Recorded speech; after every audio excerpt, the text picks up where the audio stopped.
Hello friends, stock market outlook for Monday and next week दोनों आज जो है एक ही वीडियो के अंदर हम इंक्लूड कर रहे हैं। और आज की इस चर्चा के अंदर जो हम आपके साथ बात करेंगे वो टेक्निकल प्लस फंडामेंटल और एक जो बाज़ार की साइकोलॉजी है उसको समझने की चेष्टा करेंगे। बाज़ार जो इस हफ्ते रहे यानी कि जो पिछला हफ्ता बीता उसमें क्या रहा। बाजार ऊपरी लेवल पर गए लेकिन एक्सपायरी वाले दिन बाजार जो है ऊपरी लेवल से स्लिप होते हुए नजर आए। ऐसा लगा कि जो तेजी की पोजीशंस थी वो अगले महीने में रोल ओवर्स बड़े प्लेयर्स ने शायद नहीं किए, और जो एक ऐसा तबका जो जनरली रिटेल को बिलोंग करता है वो शायद अपने लॉन्ग पोजीशंस लेके गया। तो सिलेक्टिवली अगर नोटिस करें तो बैंक्स और फाइनेंशियल्स ऐसे दो सेक्टर्स हमें देखने के लिए मिले जहां पर शायद लॉन्ग पोजीशंस आगे कैरी फॉरवर्ड नहीं हुई हैं या कम हुई हैं।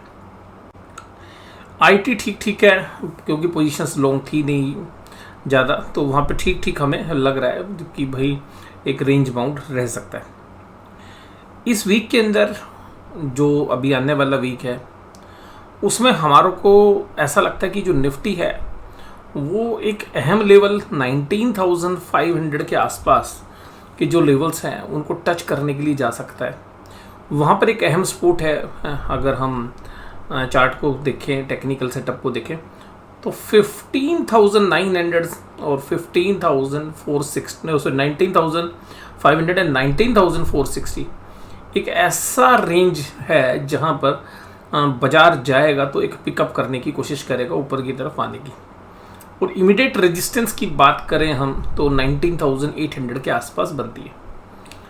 ये रेंज है जो हमें लगता है कि इस हफ्ते रहने वाली है, और एक रेंज बाउंड ट्रेड ही हम एक्सपेक्ट कर रहे हैं कि ये जो बड़े प्लेयर्स हैं वो शायद अपनी पोजीशंस को एक शिफ्टिंग करेंगे। अगर हम टेक्निकल सेटअप की बात करें तो मुझे लगता है कि 19,460 नीचे की तरफ, ऊपर की तरफ 19,800 रेंज बाउंड ट्रेड ही हम एक्सपेक्ट कर रहे हैं।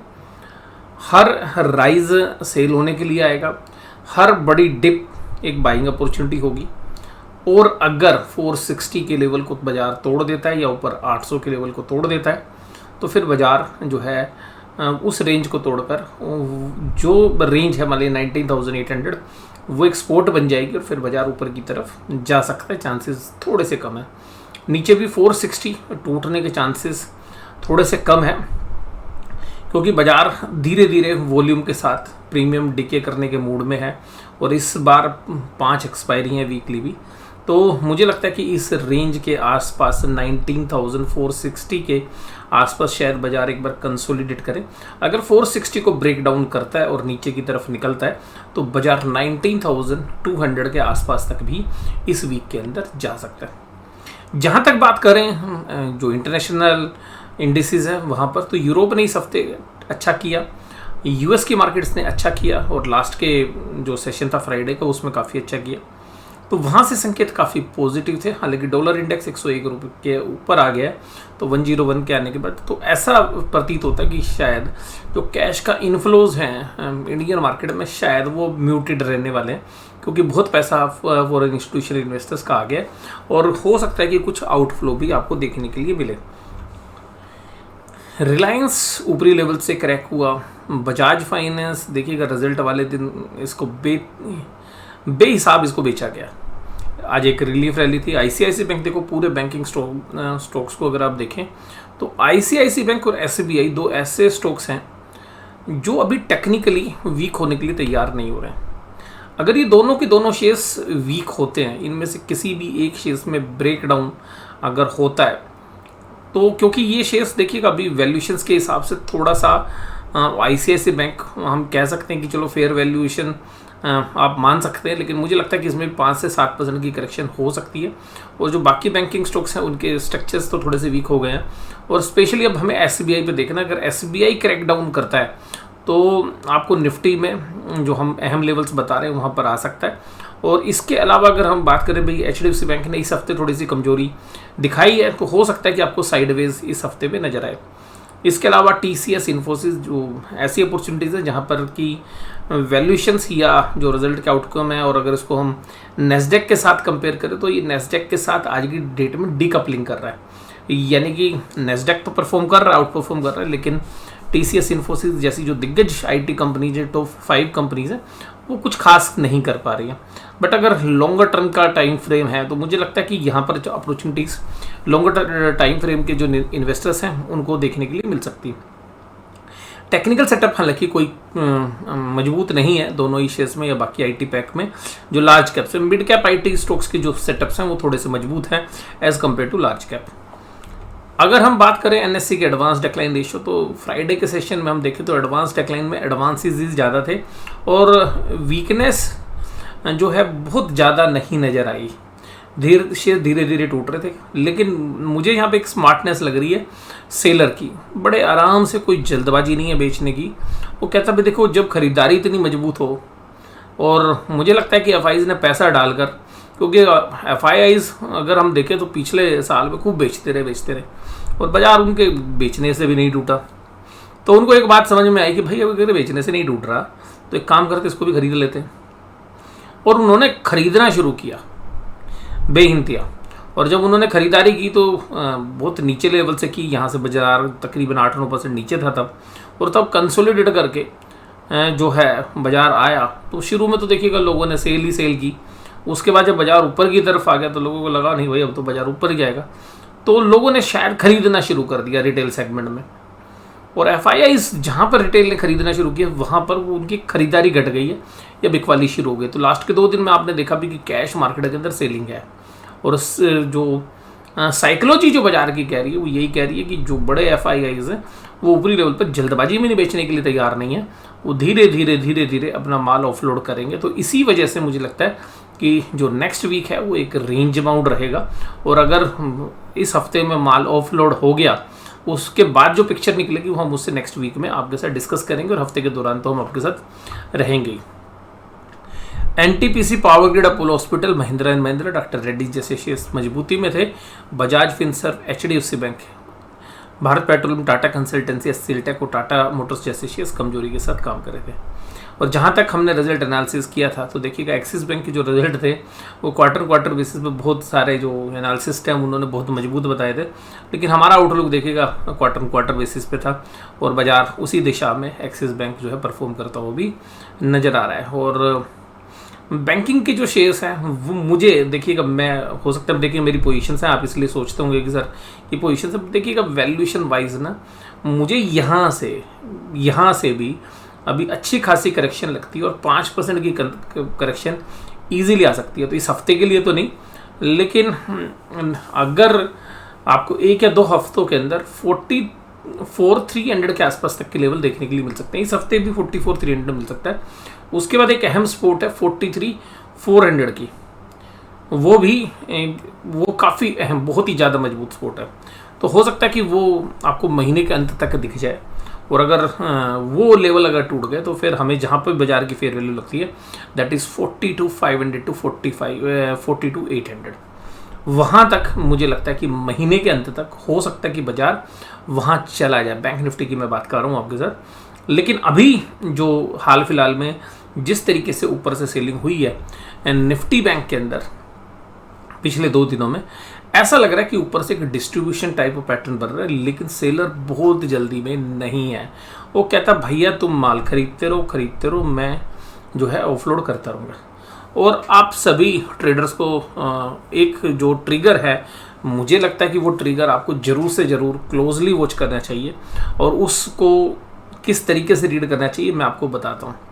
मुझे लगता है कि जो चाइना के 3 इंडिसेस हैं, उन 3 इंडिसेस में चाइना A50, और इसके अलावा जहाँ पर चाइना का प्रभाव है हांगकांग यानी कि हैंगसेंग के बाजार, और इसके अलावा जो चाइना के अपने जो 2 मेजर इंडस्ट्रियल इंडिसेस हैं या बाकी जो मेजर इंडिसेस हैं वहाँ पर भी आप एक नज़र बना के रखिएगा।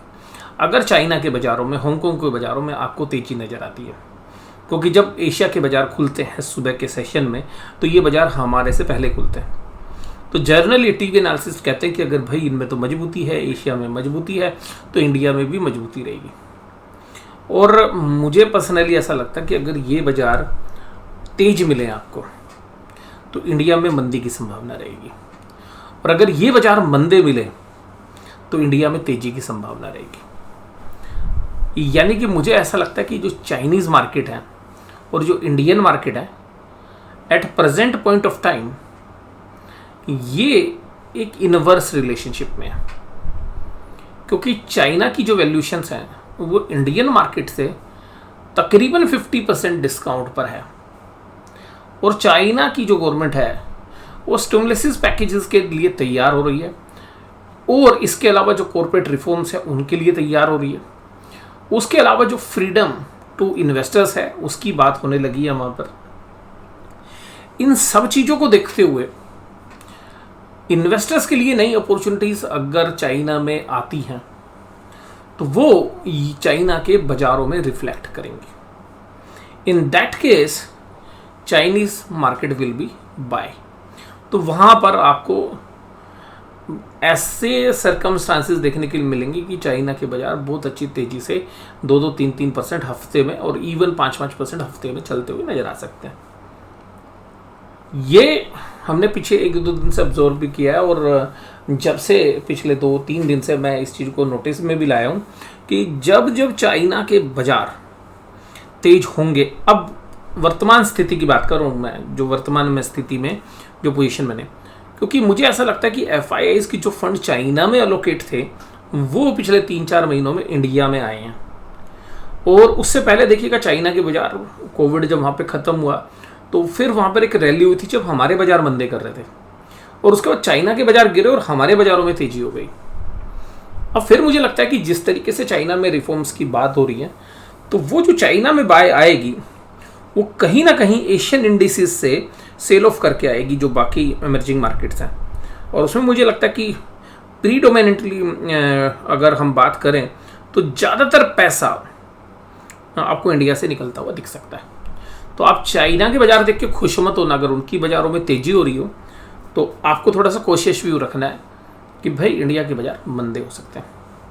इसके अलावा जहाँ तक हम फंडामेंटली बात करें, रिजल्ट की बात करें, तो देखिएगा जो रिजल्ट आए हैं उनको मैंने काफ़ी क्लोजली देखा है। हालांकि मैंने देखिएगा सबका एनालिसिस तो आपके साथ नहीं किया, लेकिन उनको मैंने देखने के बाद मुझे लगा कि जो वैल्यूशंस हैं वो इंडियन मार्केट की काफ़ी स्ट्रेच हैं, और स्पेशली मैं लार्ज कैप से भी ज़्यादा अगर बात करूं तो स्मॉल कैप और मिड कैप के अंदर काफ़ी स्ट्रेच है। और मुझे लगता है कि देखिएगा बड़ी कंपनीज़ के लिए जो इंडिया में धंधा करने का माहौल है वो ज़्यादा फेवरेबल है as compare to small cap. और स्मॉल कैप को जो वैल्यूशन अभी मिल रही है वहाँ पर हमें एक वैल्यूएशन स्ट्रेच मिल रहा है, और मैं यहाँ पर मानता हूँ कि हालांकि कुछ सेक्टर्स हैं जहाँ पर स्लो डाउन है पूरे सेक्टर में, वहाँ पर आपको रीजनेबल वैल्यूशंस मिल रहे हैं, लेकिन वहाँ पर एक विजिबिलिटी नहीं है आपके सामने कि भाई अर्निंग्स का क्या होगा या प्रॉफिट का क्या होगा। तो वहाँ पर अगर आपको 5 या 6 साल का व्यू है, एक लंबा व्यू रख सकते हैं, तो वहाँ पर हो सकता है कि आपको एक आउटकम बढ़िया देखने के लिए मिल जाए। इसके बाद अगर हम NSE के चार्ट की बात करें, कैंडल्स की बात करें, तो देखिएगा मैं अगर निफ्टी की कैंडल की भी बात करूं तो देखिएगा निफ्टी की जो कैंडल है उसने एक वीकनेस के ही संकेत दिए थे।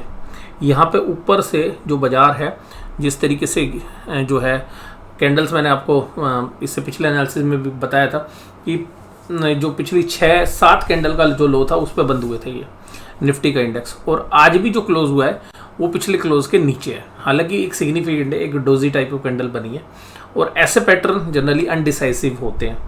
अब यहाँ पर अगर हम US के बाज़ारों को देखें उसके हिसाब से अगर हम कंपेयर करें तो आपको लगेगा कि यार इंडिया का मार्केट तो कल पॉजिटिव होना चाहिए, बट मुझे लगता है कि इंडिया का मार्केट बेशक से निफ्टी की हमारे को ध्यान रहता है, जो गिफ्ट सिटी निफ्टी है, तो अगर गिफ्ट सिटी निफ्टी की बात करें, यानी कि गिफ्ट निफ्टी की बात कर रहा हूँ क्योंकि वो गिफ्ट सिटी के अंदर है इसलिए मैं गिफ्ट सिटी निफ्टी बोल रहा हूँ। तो गिफ्ट निफ्टी जो है उसकी अगर हम बात करें तो वो हालांकि 50-60 पॉइंट का पॉजिटिव रिएक्शन दिखा रही थी जब बाजार क्लोज हुए, बट मुझे लगता है कि बाजार हमारे नॉर्मल खुलेंगे और एक 10-15-20 पॉइंट ऊपर या नीचे, और बाजार फिर देखिएगा एक थके हुए से आपको सोमवार को नज़र आने चाहिए। एक डायरेक्शन लेने की कोशिश करेंगे सोमवार दोपहर से, फिर देखेंगे हम कि किस डायरेक्शन में बाजार जा रहे हैं। उसके बाद निफ्टी बैंक की भी अगर कैंडल देखें तो ये जो है काफ़ी कमज़ोर है, ये भी डोजी टाइप ऑफ कैंडल है, लेकिन इस कैंडल में एक चीज़ है कि बाजार ने यहाँ पे पहले भी सपोर्ट लिया हुआ है, और बाजार जो है 45,800 के आसपास एक रेजिस्टेंस ले रहा है। और यहाँ पर आज के जो लो थे वो थे 45,238 के। तो 45,238 के जो लो थे, अगर इनको बाजार तोड़ता है तो हमें लगता है कि बाजार इस रेंज के अंदर जा सकता है, जहाँ पर कि बाजार 45,100 अगर तोड़कर नीचे जाता है तो बाजार 44,400 की तरफ बढ़ता हुआ आपको इसी वीक में नज़र आ सकता है। अगर बाजार 45,800 को तोड़कर ऊपर जाता है तो एक नई रेंज जो है क्रिएट कर सकता है, लेकिन मुझे पर्सनली ऐसा लगता है कि वहाँ पर बहुत सारे जो है सेलर्स बैठे हुए हैं, तो वो शायद अभी प्रैक्टिकली हमें पॉसिबल नहीं लग रहा है। तो नीचे अगर हम देखें, ऊपर देखें तो 45,800 के आसपास की एक रेजिस्टेंस है, और नीचे हमें लगता है कि बाजार अगर 45,100 तोड़ता है तो 44,400 जो है नीचे आ सकता है। तो ये एक रेंज है जो हमें लगती है जिसमें डाउन साइड थोड़ी सी ज़्यादा है, अप साइड थोड़ी सी कम है। और मुझे लगता है कि थका हुआ जो है बाजार शायद इस हफ्ते भी आपको देखने के लिए मिले, चोपी मार्केट आपको इस हफ्ते भी देखने के लिए मिले। आईसीआईसी बैंक एक मजबूती के साथ खड़ा हुआ है और एसबीआई भी जो है एक मजबूत है। दो अगर टेक्निकल पैरामीटर्स पे देखें, बाकी बैंक्स जो है थोड़ा सा वीक होते हुए नजर आ रहे हैं। इंडसइंड बैंक भी अगर हम देखें तो रिलेटिव स्ट्रेंथ जो है बाकी बाजार के सामने इस शेयर्स में भी आपको नजर आएगी। इन तीन शेयर्स में अगर वीकनेस बनती है तो बाकी शेयर्स में वीकनेस बन चुकी है, तो आपको निफ्टी बैंक के अंदर एक अच्छी खासी वीकनेस देखने के लिए मिल सकती है। और इसके बाद अगर हम बात करें एफआईआईज के डेटा की, ये काफ़ी इंपॉर्टेंट है। 1000 करोड़ की सेलिंग एफआईआईज ने की फ्राइडे में, थर्सडे में की तकरीबन 4000 की, 2 दिनों में 5000 करोड़ की सेलिंग, वहीं पर तकरीबन 4200 करोड़ की बाइंग डीआईएस के द्वारा। ये वाली जो सेलिंग है इसमें तो देखिएगा लोगों का व्यू हो सकता है, क्योंकि मंथली एक्सपायरी थी, वहाँ पे पोजीशंस थी, वो सेटल हुई होंगी, बट एक फिर फॉलो अप सेल आपको अगले दिन फिर देखने के लिए मिला। इसके अलावा अगर आप 21 जुलाई को भी देखेंगे, जबकि बाजार 20 जुलाई को काफ़ी अच्छा तेजी के साथ काम करता हुआ नजर आया था, तो इन्होंने 21 जुलाई को भी एक अच्छी खासी सेलिंग की थी। तो यहाँ पर वो जो सेलिंग थी, वो सेलिंग ये पीरियड है जहाँ पर कि बाजार ने एक 20 तारीख को एक अच्छा हाई बनाया, और उस हाई बनाने के बाद वहाँ से हमें लग रहा है कि बाजार के अंदर बड़े प्लेयर्स ने रिवर्स गियर के अंदर गाड़ी डाल दी है। अब एफआईआईज ने इंडेक्स फ्यूचर्स भी बेचे, और 2 दिनों में जो इंडेक्स फ्यूचर्स बेचे वो भी तकरीबन 5000 करोड़ के आसपास है। और इसके साथ साथ 2 दिनों में तकरीबन 4900 करोड़ के आसपास के स्टॉक फ्यूचर्स भी बेचे हैं। अब यहाँ पर जो उससे भी खास बात हमें लग रही है, वो लग रही है ये 1 2 3। मैंने आपको कहा कि 21 तारीख से बड़े प्लेयर स्पेशली एफआईआईज ने अपनी पोजीशन बदलने की चेष्टा की है, और जहाँ से उन्होंने ये देखिएगा 21 तारीख, और जहाँ से उन्होंने बदलने की चेष्टा की है उसके बाद अगली तारीख आती थी 24, और 24 तारीख को जब ट्रेडिंग डे था तो उन्होंने सेल करी अपनी पोजीशन, जो भी जो है उनकी ऑप्शंस में बनी हुई थी, यानी कि जो भी उन्होंने कॉल्स वगैरह खरीदी थी वो अगले दिन सोल्ड आउट की, ज़्यादातर कॉल वाला पोर्शन। और बाजार वहाँ से फिर क्या करता रहा, बाजार एक रेंज में चलता रहा, और इन लोगों ने, यानी कि जो एफआईआईज हैं, इन लोगों ने क्या किया कि तकरीबन 90,000 करोड़ की नेट, इसको माइनस करने के बाद बता रहा हूँ, तकरीबन 90,000 करोड़ की ऑप्शंस बाइंग कर ली इंडेक्स ऑप्शंस के अंदर। 90,000 करोड़ ऑप्शंस बाइंग, जब कभी इतनी बड़ी बाइंग ऑप्शंस होती है, ये अकेला एक इंडिकेशन है जो कह रहा है कि इतने ऊपरी लेवल्स पर आकर बाजार के बड़े प्लेयर्स, क्योंकि कॉल ऑप्शंस में प्रीमियम काफ़ी ज़्यादा होता है, तो आप इन द मनी भी खरीदोगे तो भी प्रीमियम होता है, इस परिस्थिति में आके शायद बहुत ज़्यादा लॉन्ग पोजीशंस ना रखें। और जो डेटा हमारे को उपलब्ध हो रहे हैं तो एफआईआईज ने अपने लॉन्ग पोजीशंस काटी हुई हैं। तो कुल मिलाकर ऐसा लगता है कि इसमें से एक तकरीबन 60 to 65% पोर्शन मंदी की साइड की पुट बाइंग है, और बाकी 35% आपने हेजिंग के लिए और कुछ पोजीशंस के लिए भी, क्योंकि अपने बड़े प्लेयर्स हैं तो बड़ी पोजीशंस होती हैं, तो कॉल ऑप्शंस ली होंगी। तो इस को भी अगर हम ध्यान रखें तो बाजार का रुख थोड़ा सा नीचे की तरफ ही लगता है। अब अगर हम एनएससी पे 15 मिनट का चार्ट देखें तो 15 मिनट की जो चार्ट की कैंडल्स है वो पिछले 3 दिन में क्या बता रही है आपको। ठीक है, एक डाउनवर्ड ट्रेंड है, और दिन के आसपास जब क्लोज होता है बाजार तो एक बाउंस लेता है लास्ट के 15-20 मिनट में, वो पिछले 2 दिन में सेम व्यू रहा है निफ्टी के अंदर, सॉरी निफ्टी बैंक के अंदर। अगर हम बात करें निफ्टी की, तो निफ्टी में इतना सीवियर नहीं रहा है, लेकिन पुल बैक आया है फ्राइडे के दिन, तो ये थोड़ा सा पुल बैक है। ये हो सकता है 19,700 तक जाए, इवन 800 तक भी चला जाए, लेकिन 800 शायद हमें फिर एक प्रॉब्लम क्रिएट कर सकता है वहाँ पे ले जाके, कि वो कंफ्यूज कर सकता है। तो 19,800 पे जाकर फिर कंफ्यूज करेगा, तेजी होनी मंदी होनी है। बट मुझे लगता है कि जब तक 19,700 के नीचे बाजार ट्रेड कर रहा है या उसके ऊपर जाता है और आधे घंटे से ज़्यादा नहीं रुकता है, तो बाजार नीचे का ही रुख करेगा। डाउ जोन्स इंडस्ट्रियल एवरेज में आज 0.5% की तेजी रही, और देखिएगा सबसे अच्छी तेजी रही नेस्डैक के अंदर और S&P 500 में। तो सबसे ऊपर रहा नेस्डैक, उसके बाद S&P 500 और डाउ जोन्स। तो यूएस के बाजारों से तो एक पॉजिटिव संकेत है। ब्रेंट क्रूड भी $85 के आसपास ट्रेड कर रहा था, तो $85 पे, तो इंडिया जैसी इकोनॉमी के लिए अच्छा नहीं है। एक चर्चा अगर मैं इस समय ना करूँ आपसे तो वो बेमानी होगी, और नेक्स्ट वीक के एनालिसिस में हम जा रहे हैं। तो देखिएगा, मुझे पर्सनली एक चीज़ लग रही है जो बाजार के लिए एक अगला चैलेंज हो सकता है। देखिएगा, इंडिया ने राइस एक्सपोर्ट के ऊपर बैन लगा दिया, नॉर्मल राइस के ऊपर, बासमती पे नहीं, नॉन बासमती पे। आज यूएई की गवर्नमेंट ने भी बैन लगा दिया export and re export of the rice, और इवन अगर वो राइस इंडिया से भी आया तब भी एक्सपोर्ट नहीं होगा, री एक्सपोर्ट भी नहीं होगा। यानी कि अगर आप राइस को भेजते हैं, आप पैडी को भेजते हैं और प्रोसेस करा के दोबारा मंगाते हैं, यूएई से नहीं आएगा। ये जो बड़ी इकोनॉमीज के द्वारा ये जो संकेत लिए जा रहे हैं, इन संकेतों को अगर हम देखें तो हमें लगता है कि आने वाला जो समय है वो एक बड़े खाद्य संकट की तरफ जाता हुआ लग रहा है। और जिस तरीके से वेजिटेबल्स के, कमोडिटीज़ के प्राइस राइज हुए हैं, और सबसे खास बात है गवर्नमेंट ने जो फूड्स रिलेटेड आइटम्स हैं उनके एक्सपोर्ट पर जो बैन लगाया, पीछे आपने शुगर के पे भी देखा था, फिर राइस पे आ गया। अभी हमें लगता है इस हफ्ते और कुछ और अनाउंसमेंट्स आ सकती हैं, और ये जो रीज़न है, जो यूक्रेन और रशिया की जो वॉर है, वहाँ पर जो तनातनी है, जो वीट के ऊपर जो मतलब एक फ्री डिस्ट्रीब्यूशन हो रहा था एक पर्टिकुलर रीजन से, वो देखिएगा रशिया ने रोकने की कोशिश की, और उसने कहा कि अब ये रीजन भी जो है यूटिलाइज नहीं कर पाएंगे यूक्रेन्स वाले। तो ये जो चैलेंज है, तो हर इकोनॉमी के लिए जहाँ पे पॉपुलेशन बहुत ज़्यादा है, हमारी जैसी इकोनॉमी के लिए, गवर्नमेंट के लिए खाने की चीज़ें एक सरदर्द बन सकती हैं।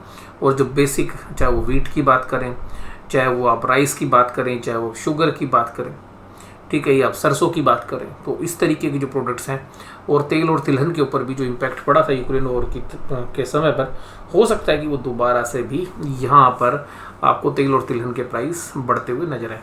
तो वो अगर समस्या आती है तो वो ना केवल इंडिया में बल्कि वो वर्ल्ड वाइड जो एक फूड इन्फ्लेशन है उसको एक चैलेंज कर सकती है। तो वहाँ पर हमें लगता है कि एक संकट आ सकता है। और इस बार अगर इन्फ्लेशन बढ़ी तो, क्योंकि बहुत जगह पर जो है ग्लोबल वार्मिंग की वजह से मौसम बदले हैं, फसलें भी ख़राब हुई हैं, और फसलों की प्रोडक्टिविटी ना बढ़ पाना, और जो ज़्यादातर क्रॉप्स अगर कुछ रीजन में बाढ़ की वजह से या किसी अन्य रीजन की वजह से ख़राब हुई हैं, तो एक फूड इन्फ्लेशन जो है सरकार के लिए एक सरदर्द बन सकती है, ना केवल इंडिया में बल्कि इंडिया से बाहर। और जिस तरीके से इकोनॉमीज़ के अंदर जो गवर्नमेंट्स हैं वो प्रोएक्टिवली इस तरीके के एक्शंस ले रही हैं, उस पर आपको एक नज़र बना के रखनी है, जो मार्केट के लिए एक बड़ा ट्रिगर हो सकता है। इसके बाद ऑप्शन चेन की जो एनालिसिस है, वहाँ पर अगर हम थोड़ा सा देखने की कोशिश करें तो 19,600 पे पुट साइड में अच्छा ओपन इंटरेस्ट है, और कॉल साइड में 19,700 और 800। तो यहाँ पर भी एक इसी तरीके का बयान हो रहा है कि 19,500 के आसपास शायद एक को बाइंग देखने के लिए मिले 19,700 पे। तो एक चौपी मार्केट हमें इस वीक में देखने के लिए मिलना चाहिए विद सम डाउनवर्ड बायस्ड, और जो बायस है वो हमारा नीचे की तरफ का है, लेकिन मोटा मोटी हमारा जो है 75 to 80% हमें लगता है कि चौपी मार्केट रहेगी, रेंज बाउंड रहेगी, दोनों साइड थोड़ा थोड़ा मूव करती रहेगी। लोग थक जाएंगे ट्रेड कर करके, यार ट्रेड ही नहीं मिल रहा, मतलब बाजार मूव ही नहीं कर रहा, और अक्सर बाजार ऐसा करता है। और मुझे याद है कि पीछे भी जो है आज से 4-5 महीने पहले जनवरी के आसपास भी और दिसंबर के आसपास भी ऐसे कुछ सेशन थे जब बैंक निफ्टी पूरे दिन में 150 पॉइंट मूव कर रही थी और निफ्टी पूरे दिन में 40 पॉइंट मूव कर रही थी, और उसके बाद फिर एक डाउनवर्ड मूव आया था। और इस तरीके के जो मूव्स हैं वो जनरली जब बड़े प्लेयर्स एक अच्छी तेज़ी के बाद प्रॉफिट बुकिंग करते हैं तो वो अपना माल बड़े प्यार से, बड़े तरीके से, प्रोफेशनल तरीके से प्रॉफिट बुक करते हैं, जिसका आभास वो किसी को भी नहीं होने देते। तो मुझे लगता है कि ये जो पीरियड है यहाँ पर एक नैरो रेंज के अंदर बाजार रहना चाहिए, लेकिन फिर भी किसी भी साइड जो रेंज मैंने आपको बताई अगर वहाँ पे टूटती है तो फिर एक बड़े मूवमेंट्स भी उन रेंज के बाहर निकलने के बाद आ सकते हैं। निफ्टी बैंक में देखेंगे तो आप 45,500 पे एक अच्छी खासी कॉल रेटिंग है। वहीं पर सिमिलरली पुट रेटिंग भी 1,30,000 की है, लेकिन निचले लेवल पर पुट रेटिंग थोड़ी सी मिसिंग है, तो 45,000 के आसपास 1,04,000 कॉन्ट्रैक्ट्स हैं। उसी तरीके से अगर आप निफ्टी बैंक में 46,000 के आसपास देखेंगे तो वहाँ पर 1,05,000 का 2,08,000 का ओपन इंटरेस्ट है। 45,800 पे 1,05,000 का है, यानी कि 1,05,000 का 45,500 2,38,000।